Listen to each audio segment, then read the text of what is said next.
And welcome to the Triple H studios here on Tuesday morning with Small Biz Matters with Alexi Boyd. Thanks for joining me, everybody. I hope you've had a lovely break. I hope you actually did have a break and enjoyed some time with the family, which is not something we do particularly well as small businesses, despite the fact that we're supposed to have fantastic work-life balance. But I hope you did get away, get some time away with the kids, your partner, your dog, whoever it is that keeps you sane. But welcome back to the studio. We've got a huge lineup of guests coming up in the next few weeks, including some fairly high-level politicians, but I'm not allowed to say that for sure because we are in an election and we'll have to wait and see. But just keep your ears tuned to this station here at Triple H 100.1 FM. So today we're talking all about the economy. Now, if you cast your mind back to Year 9-10 Commerce or Year 11-12 Economics like I did, you might have some vague recollections of some expressions like economic indicators and cash and supply and demand and all these things that are supposed to embed themselves in your mind. And then we do our HSC and we put them aside and we think, I'm never going to need that again. And then we start running a small business and we realise how important it is to understand not just the economy of your business on a small scale, but sometimes you need to have a finger on the pulse of the big boys, the economy as a whole. And it's a great topic to be talking about at the moment because, of course, there's some certain politicians who are running around saying that that's all that matters, is the economy, and controlling that and being in charge of that is the lifeblood of us and our businesses and us being the engine rooms of the economy, if you will. Now, it's not always in the driver's seat when it comes to controlling our business, though. We are the ones who control what we do and how we operate and how we work with our staff and our own economy of scale. But we should have it at the back of our minds because although we as small businesses are, as I said, the engine room of the economy, the decisions made by the Reserve Bank of Australia, for example, mean that they're the ones with their hands on the steering wheel at the moment. So aside from a couple of units of Ross Gittins inspired economics at school, TAFE or uni degrees from which we remember not much, our ongoing education around the economic drivers is non-existent, let's face it. We might occasionally listen to Alan Kohler on the ABC every so often, but we should have a finger on the pulse and really understand the effects of those actions, the politicians and the RBA and anybody else who has major control over the economy and how it affects our small business.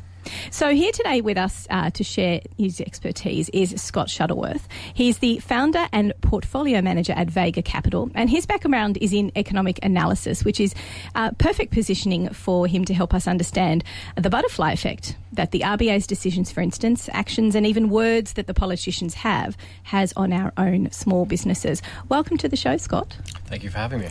So thanks very much for coming in. And I remember we actually met a couple of months ago now where you were doing a presentation all about the economic indicators and what sort of things we need to be aware of.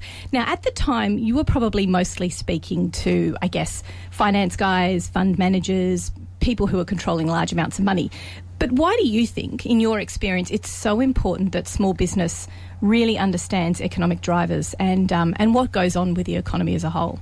Sure. Well, economic drivers, when we're considering things like interest rates or the availability of loans out in the market, obviously that's going to have some impact on your business. But as you were mentioning at the very start, business-centric factors such as competition levels, what your products are, the team, how you're running your business for the long term, that has a much bigger impact on the bottom line than any macro indicator that we can possibly speak about.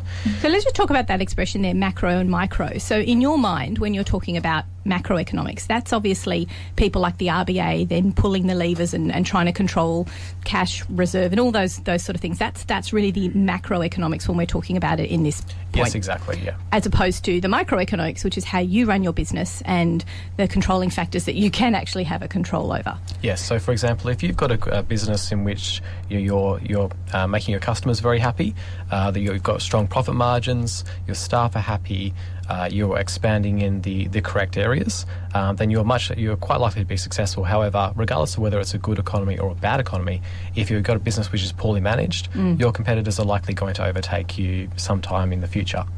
So let's not take away from today's topic, which is we're going to try and understand the macroeconomic part of it, but let's not take away the fact that you are the one in the driver's seat because you're the one controlling all those microeconomic parts of your business. Yes, so for example, the Reserve Bank of Australia might lower the cash rate, and at some point in the future that can translate into you getting lower funding costs for your business.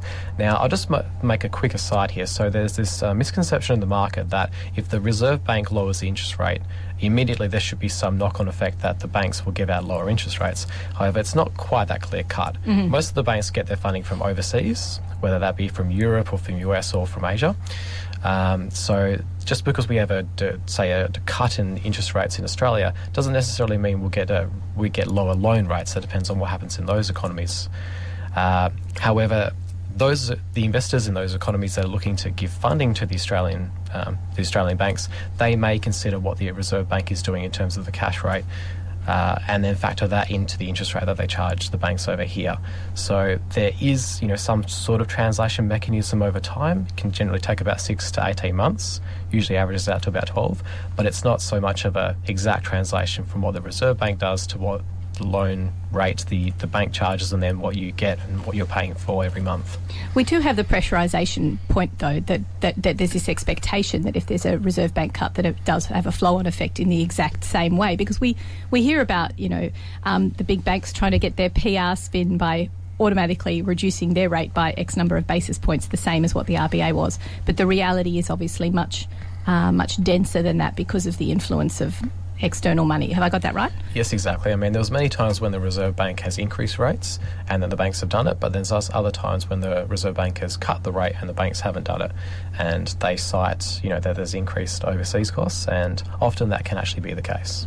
Let's talk about what effect that does have, because obviously I think all of us understand that, like you said, a rate cut from the RBA translates possibly to a rate cut that the banks do. But what other effects does that rate cut or increase have on the macroeconomics of Australia? Sure. Well, let's say we have a rate cut in Australia, and through different channels that leads to lower rates for borrowers over here. So that means that at the margin, there are businesses which that wouldn't pursue funding that now will pursue funding, because they say, okay, well now the cost of that debt has fallen to the extent that it's profitable for us to take out that money and expand our operations.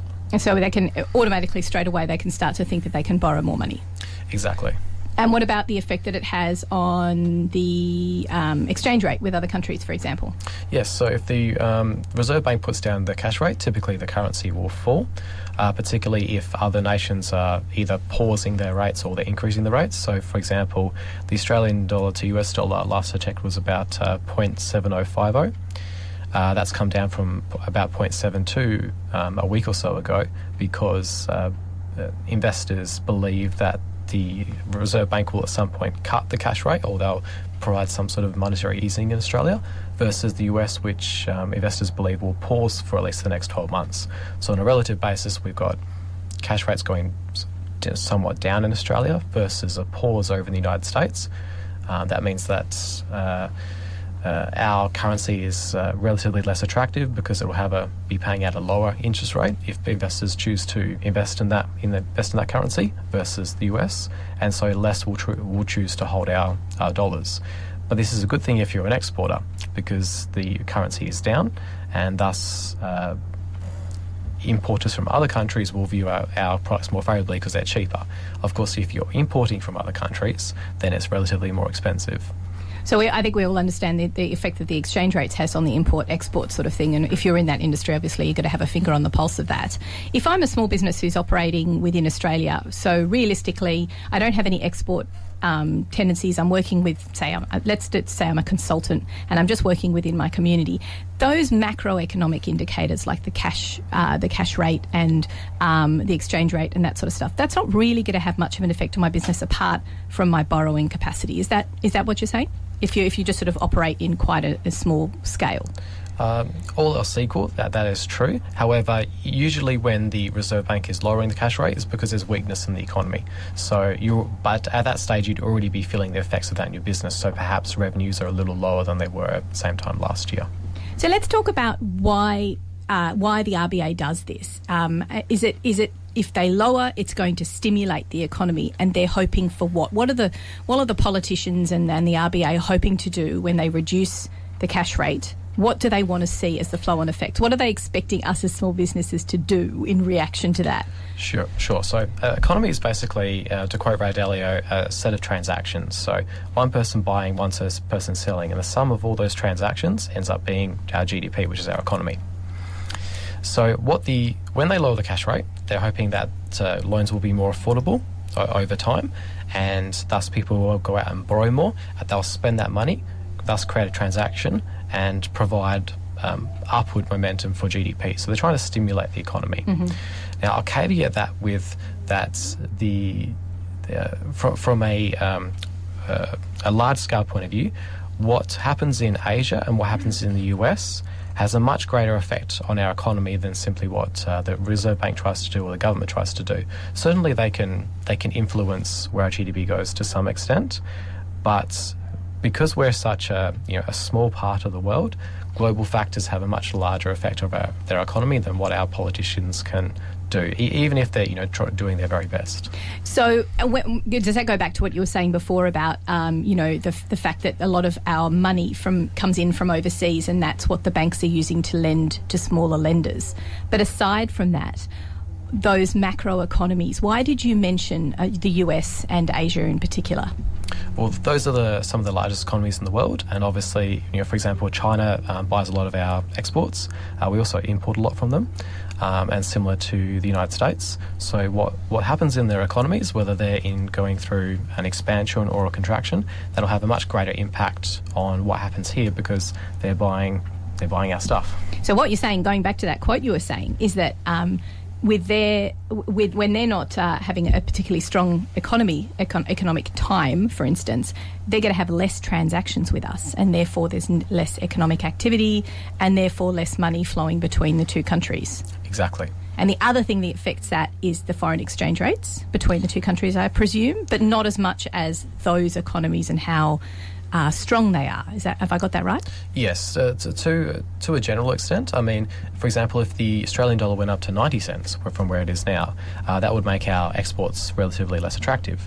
But of course, we know that even when the currency was at that level several years ago, different countries were still buying our iron ore, for example. So there is there would be relatively less demand for our product, but it also depends on what's going on in those economies. So, for example, if China started to build a lot more, it would buy our iron ore regardless of where the exchange rate is. Because it needs it. Exactly. Because it's growing and because it's still building megacities. Is that essentially why? Perhaps not to the same extent that they were previously, but it's still a very large economy which is expanding. Are you using the example of iron ore because it's just an example, or because really, truly, that's at the moment one of our just an example. It is a big part of the Australian economy. That's for sure. But it was just an example alongside many others. So let's talk about policy. Let's talk about things that the government can do aside from, because they don't control the cash rate, do they? Who controls the cash rate? The Reserve Bank controls the cash rate. And are they independent?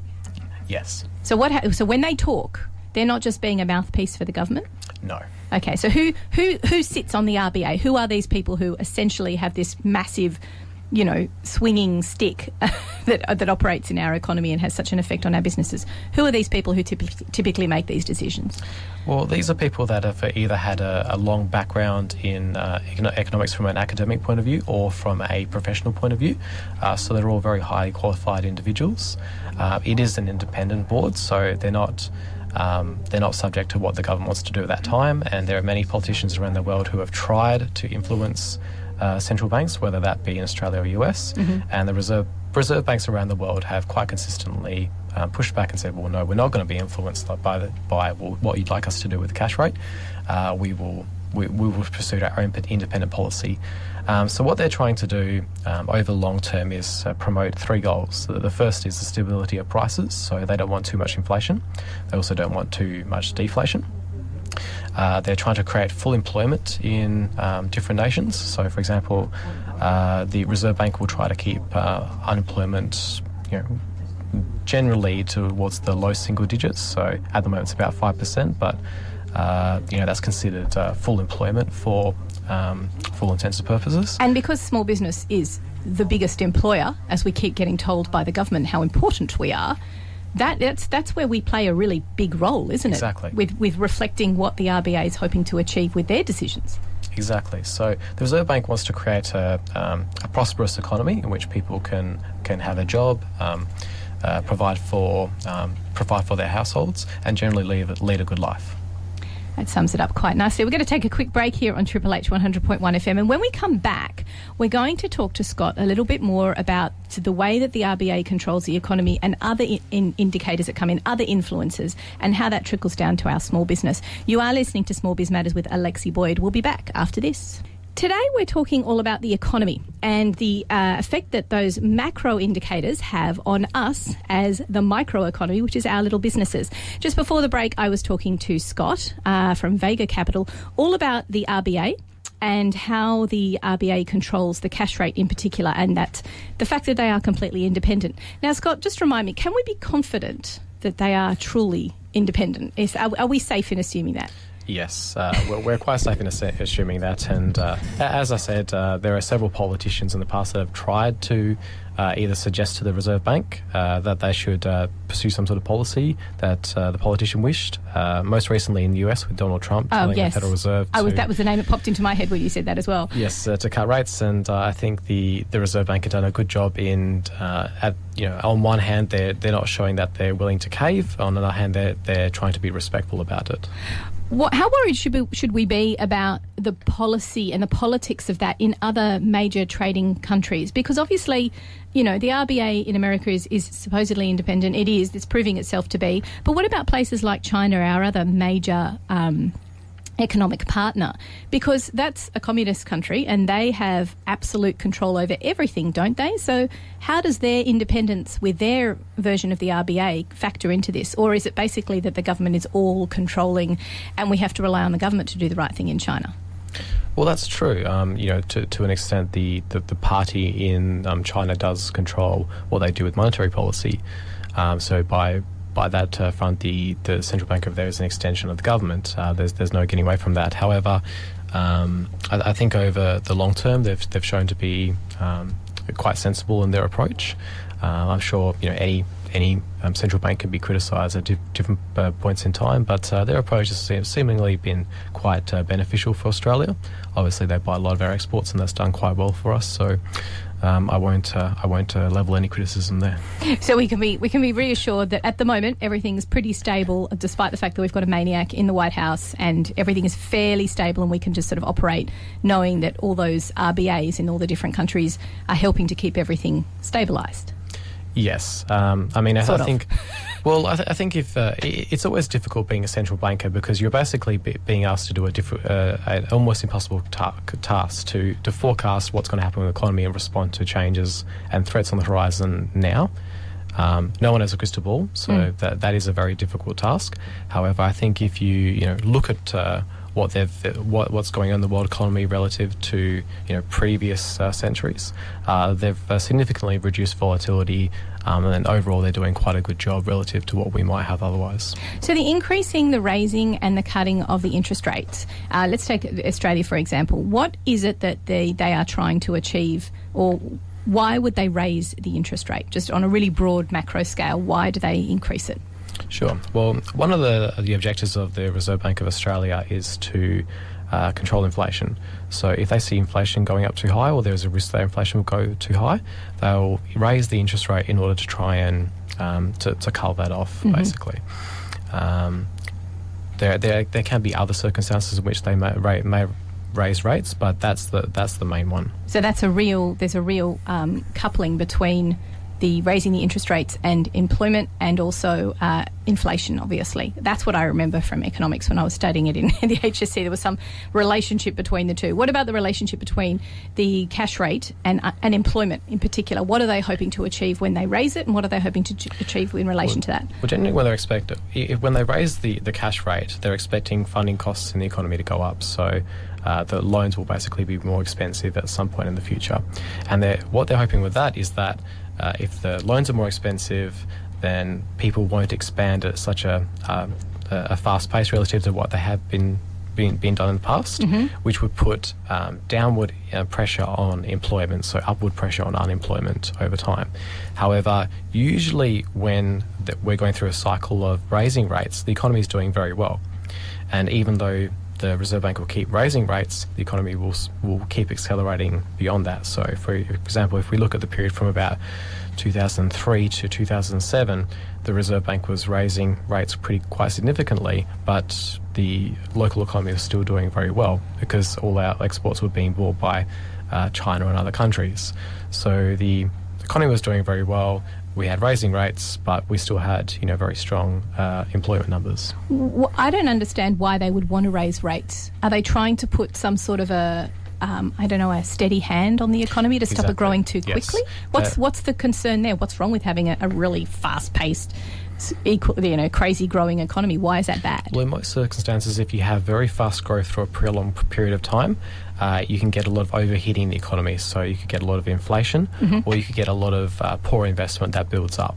And when you have a long stretch of time in which there's a lot of investment building up, which shouldn't have been done.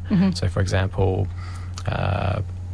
maybe there was, if you were to look at, for example, the US, when there was a subprime bubble, and suddenly a lot of people that received loans which couldn't actually afford them on a long-term basis. Well, you have that build up over a few years. That pushed up property prices, then you had a big collapse when all those people suddenly couldn't pay. So they're trying to make sure that any build-up in asset bubbles is not going to be too big over time. So poor investment decisions on a mass scale can suddenly implode. Could we see something like that happening? Because obviously there's a lot of encouragement and in talking about investing in new and innovative companies and brand new ideas and technology and that sort of thing. Could there ever be a fear that there would be an overinvestment or poor investment in that sector and having a bit of a collapse? Is that a possibility? There can be over a long stretch of time if a lot of investment goes into a particular asset, and that asset ends up not actually meeting expectations. So if everyone believes that there's going to be some big industry in the future, it turns out not to be the case. Well, typically the companies in that industry will have a very big rise in their valuations. And then when those expectations are met, suddenly they'll fall. So then you've got that sort of up and then downward move of a bubble. So you can have those over time. The central banks are not looking at those individual bubbles per se and trying to pop them. They're more looking at the economy in general and saying, well, do we see this economy as at a large scale overheating, or is it getting too cool and we need to suddenly drop rates and start to warm things up again? But home loans and investment into property, that's on such a mass scale, and that's, I guess, why the GFC was all-consuming for the American economy. There were plenty of other investments going on and other things that were happening with the economy and transactions and stuff, but the way that this overheated and then just completely collapsed because it affects everyone, and everyone has a home loan and everybody's invested in that in some way. That was the risk and that was the danger? That was one of them that was identified. Now, the central bank over in the US wasn't trying to pop that bubble, specifically, but it was looking at the economy as a whole and saying, okay, well, let's cater our monetary policy, so the policies of the central bank, to how much inflation we're seeing in the market. And when they saw inflation getting too high, then they'd raise rates. What should we be concerned about here? Do we have the same level of concerns, or is it because we've got such good regulation of the finance industry, or some would say, if you look at the Royal Commission, not so great regulation. But is that one of our controlling factors that means that we're protected in some way against those bubbles? Or are people, real economists, looking at what the media is talking about when it comes to the property bubble we've got going on here and just going, well, not really, guys, because we've got things in place that regulate that side of the economy? How concerned should the everyday small business owner be about these sort of bubbles? Probably not too concerned. I mean, it's very difficult to regulate away bubbles. You can create laws and regulations that will police, how banks finance things for sure. So they shouldn't. They may not necessarily take people putting money in term deposits and put into a very risky investment, because then you're making your customers basically bear the risk if everything goes belly up. So I wouldn't say there should be too concerned about massive bubbles in Australia. There's obviously been a rather large contraction in the Australian property market, so you could argue that if there was a bubble, perhaps it's not such a big risk anymore. And we've also seen that our banks have been fairly resilient against even those quite large property price declines. So in terms of being any bubbles in Australia, at least from what I'm seeing, I couldn't say that. But if we look more globally, there certainly are different bubbles that are popping up here and there. So if we talk about investment, because obviously the banks are one major investor in small business, but then we've got a lot of smaller investors who are starting to come in. We hear about angel funding. We hear about people getting a consortium together and boosting up a new small business, for example.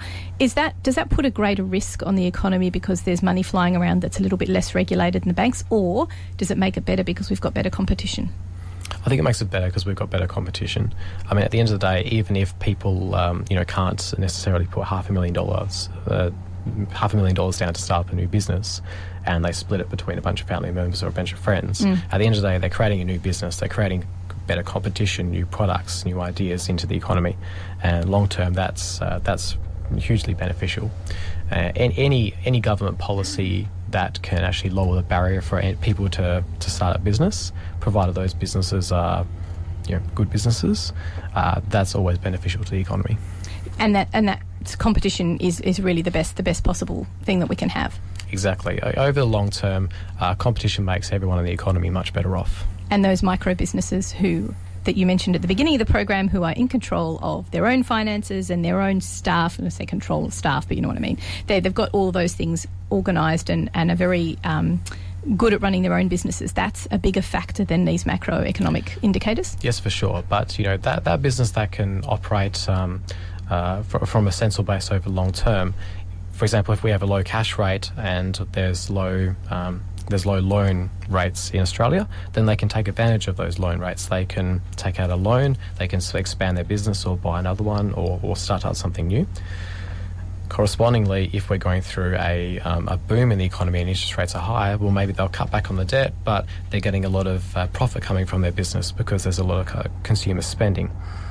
So they can finance things from their own pocketbook, assuming the expansion costs are appropriate. I mean, a weak economy is actually one of the best things for the business which is operating over the long term, because they can say, well, okay, maybe we're going to expand, and during the top of the boom it was going to cost us $1 million to double our business, but now we could acquire a few competitors, or we could open a new factory, or we could open a new office or hire more employees, and suddenly it's all 20-30% cheaper. And because they've got the ability to borrow at a cheaper rate. Exactly, and maybe they didn't take out too much debt during the boom. Maybe they were sensible with their finances. Now they've got a very strong balance sheet and they can take on debt right after everything's come down. It's interesting to see the way the macro plays into what we do as small businesses. I know we keep coming back to the fact that it is all about money and loans and whether or not you're expanding or just holding the fort. But that's a big driver, isn't it, when we're looking at whether or not we're going to get big or remain the same size that we are, or maybe even contract. Yes, exactly. So, over the long term, there are times in which the central banks and government policies can create opportunities for business. But it all comes down to whether that's a good business that can stick around and actually benefit from those opportunities over the long term. And it all comes down to what products are there, how the business owner operates the business, and just the quality of it overall. And I guess this is where government policy, and since we're in an election right now, it's quite topical, but that's where the investment of government and how much transactions they're doing with small business through, say, grants or investment schemes, that's where they can really control where government money is going to. And I guess for a certain sector of the economy, that can really be a huge stimulus. So those decisions about where they're spending their money and which parts of the economy they think are more important than others or are growing or they need to invest in to boost up. And that's where the real government policy decisions, not the RBA, they're not controlling that at all, but those policy decisions stimulating different parts of the economy, that's where that comes into it and why we need to be also aware of politics and what the policies are, correct? Of course. Or even how much red tape the government requires a small business to go through in order to just conduct operations. I mean, for example, in the first year of a business setting up, that's often the most difficult time because you've got a lot of expenses and you've got very low revenues. And to put on top of that all the things around, for example, BAS or tax and other regulations depending on the industry. These are all just additional costs which effectively the government has imposed on a business which is just trying to start up. So, of course, taxes have to be paid and, regulations have to be abided by, but the more the government can do to try and ease the burden of those different obligations, that's massively supportive to small business. And, of course, it frees you up to actually grow and spend more time growing your little micro business, and then the macros don't have such a massive impact anyway because you're busy just getting on with it.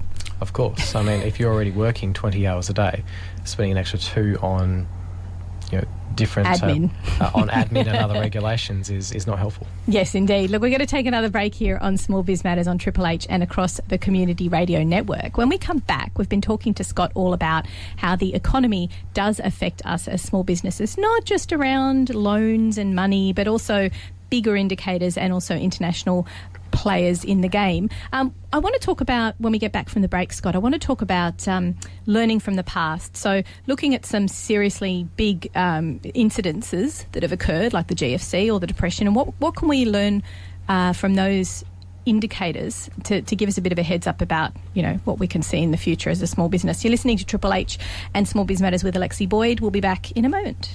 And welcome back to Small Biz Matters here in the studios at Triple H 100.1 FM live and across the Community Radio Network as well. Today with Small Biz, we're talking all about why small businesses need to be aware of the larger economy as a whole, have a bit of an idea about what's going on, a bit of an understanding about the unemployment rate, the cash flow rate, the RBA and what they do. And just before the break, we were talking a whole lot of intricacies about those economic indicators. If you've missed any of today's show, do make sure you catch up on smallbizmatters.com.au, where we have over 130 podcasts, including this one in full, which will be available by the end of the week.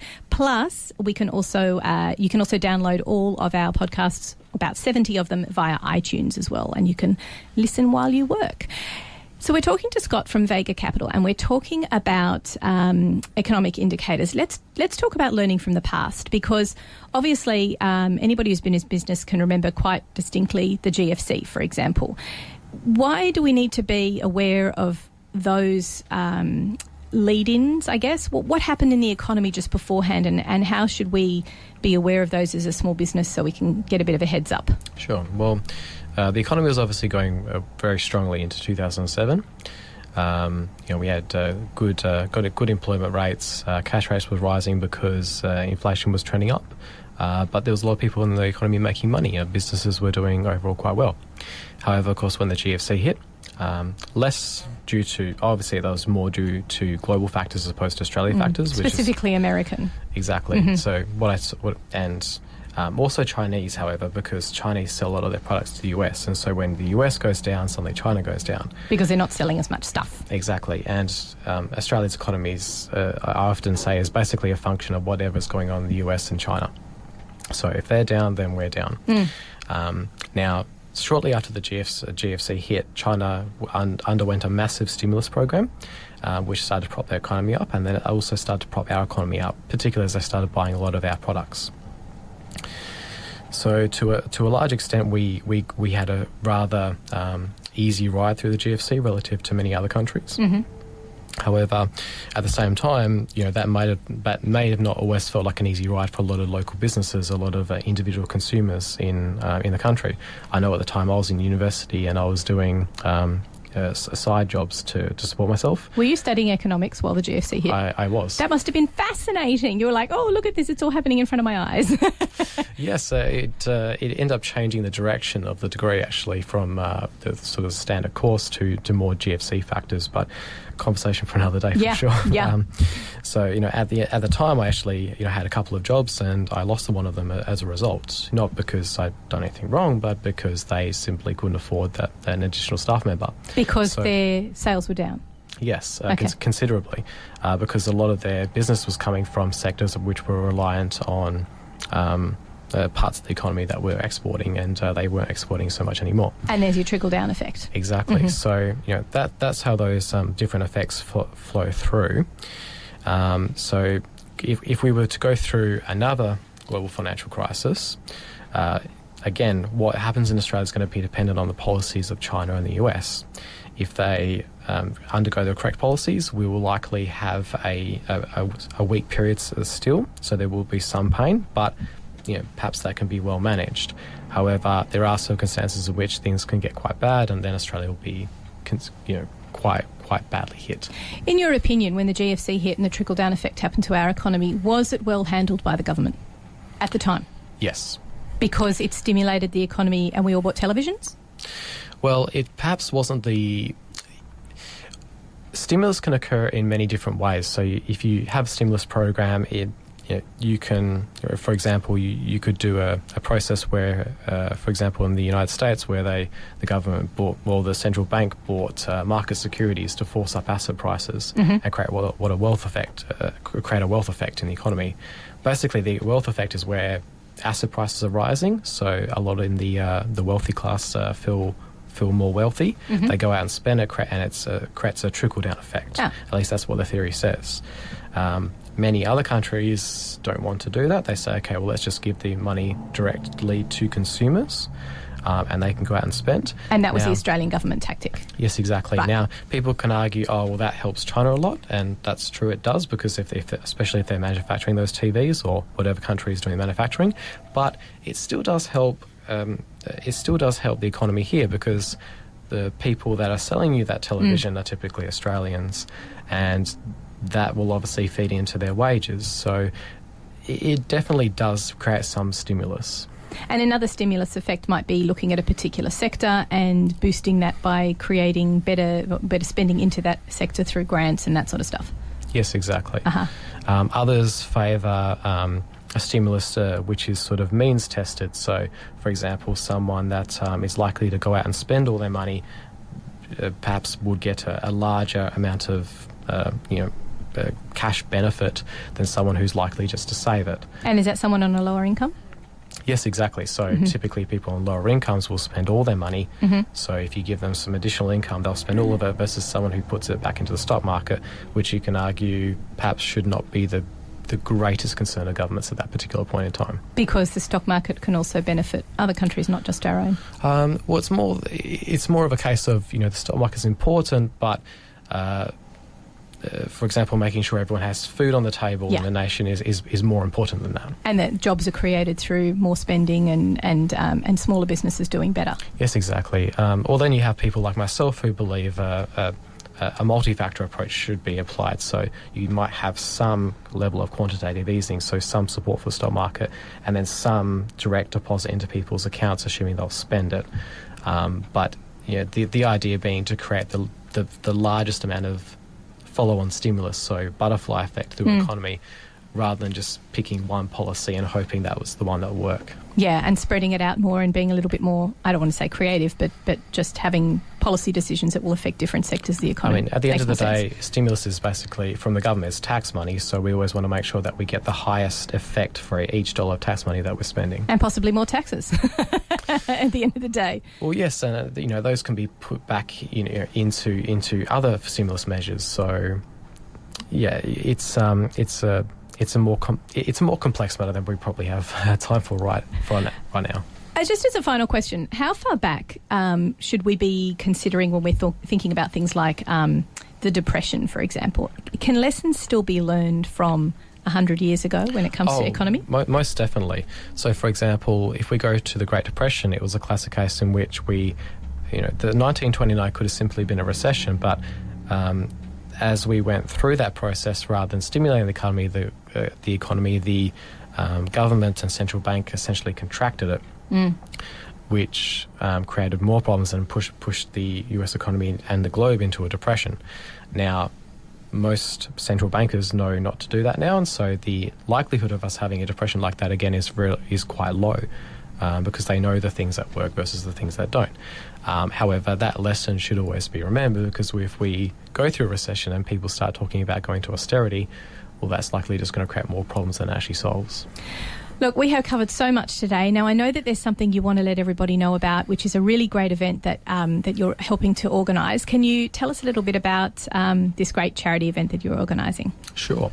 So we Vega Capital is establishing an annual conference called the Quants Conference. At this event, we'll be presenting different speakers who have expertise in different parts of the market from a quantitative perspective. So there'll be, for example, Vega Capital will be talking about its models that help us to navigate recessions and bull markets. We'll have Don Hanson from Plato Investment Management who'll be talking about dividend policies and US bond markets, and just a suite of different speakers to talk about how they actually use mathematics in the markets to earn returns over time. And the conference is being set up for the Naloon Foundation, which is a foundation run by Naloon, and generates about $2 million annually, which is donated to cancer research. And when's the event on? 6th of June. And people, we might pop something on our Facebook page, actually, so people interested in attending can come and get tickets through you guys. Where's the best place to find out more about the event? Best place is to contact us at Vega Capital, and we can send you a personal invite from there. Tickets are $130 pre-booked, but all the proceeds go to the Naloon Foundation, and it is tax deductible. Don't forget. Well, look, thank you so much for coming on the program today. I personally have learned, even if nobody else has been listening, I have learned stacks of information, and it's really brought back all of those interesting things that I did learn and dusted off the cobwebs and learned a little bit more, and see how I can apply those to my own small business. Thank you so much for coming on the program today, Scott. Thank you for having me. We will be talking more things small business in the coming weeks, especially leading into that great big thing called the election, which is coming up. As I mentioned, we do have some politicians coming on the show in the next few weeks as well, so we're keeping you informed. We've also got Peter Strong, who is the CEO of the Small Business Council of Australia, who's going to be telling us all about what the Small Business Council of Australia does for you as a small business owner, and there's a lot of you out there, so they're a big place. They represent quite a lot of us. So keep listening to Small Biz Matters. We'll be back next week on Tuesday, and we hope you have a productive and successful week. My name's Alexi Boyd.